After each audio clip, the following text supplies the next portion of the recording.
What's going on, people? We are Tottenham TV, back here for another Tottenham update. We've got a few bits and pieces to get through today, and starting off with Matty Moretto talking about Jonathan David, saying that he will not renew his contract with Lille and a move to the Premier League is expected.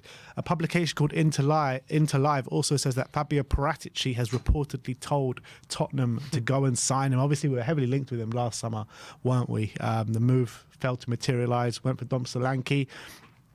Richarlison as well, with his injury problems, seems to be recurring non-stop revolving injury problems with Richarlison. What are you thinking about Jonathan David? Considering he's on a free, I would definitely seriously consider it. He's on good form again. 5 goals in 7 games this season. He's consistently getting good numbers out in the French league, albeit it is the French league. But I think the French league is underrated. I think people think it's just like a terrible farmers league. But I've seen some French teams do quite well in Europe. So I don't think there's anything to be sniffed at if you've got a good record out in Ligue 1, in my opinion. I think he offers something different to what we have up front. A bit more of a player who can run in behind, exploit space. And I know Son can do that role, but he's got a bit more of a physical presence and so on. So maybe, won't be as kind of not as good like Son against low blocks can struggle. Maybe Jonathan David won't struggle as much. At the moment, we've got Richarlison and Solanke. As long as that's still the case, I don't see us going for another striker. As you say, Richarlison's struggling with injury problems. Obviously, he's back, hopefully for the weekend. And hopefully, if we get over these problems, we'll have to wait and see. I think a lot depends on Richarlison. Obviously, I'm delighted we went for Solanke because I think he's a perfect striker of what we needed, and I think exactly the kind of profile that fits our team. So I think that was probably the right call to do in the summer.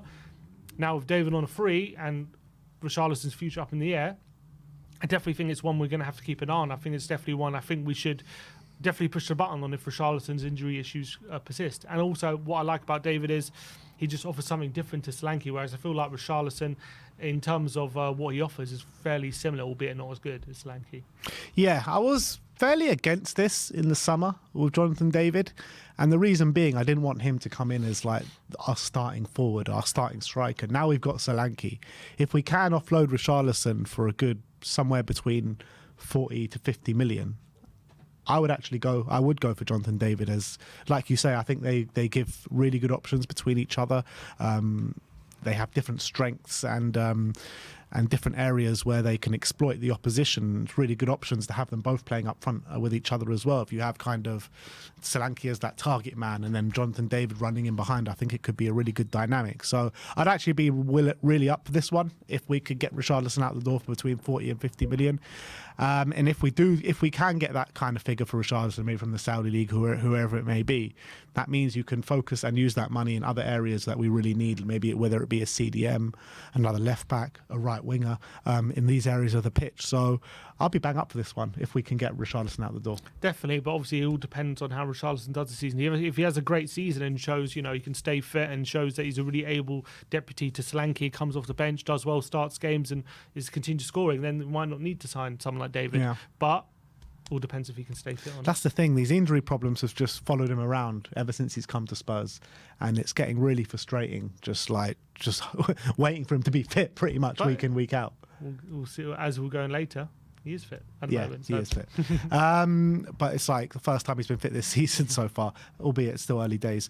Let's talk about Pedro Porro. There's obviously been these rumours circulating about Real Madrid and Pedro Porro. The Bleacher reports say that Tottenham are trying to persuade Pedro Porro to sign a new long-term contract after being made aware of Real Madrid's interest. That doesn't surprise me. Obviously, it's not a great source, but we know he's been in good form and he's been pretty consistent now for a while. I can't remember too many times he's put in shockers like he did right at the beginning of his Spurs career. I think he's developed into one of the top right backs in the league. He's now, on the international stage, starting to put in good performances as well, showing that it's not just for Tottenham that he can put in these good performances. He can step up for Spain as well, albeit small sample size, but he's doing well for them.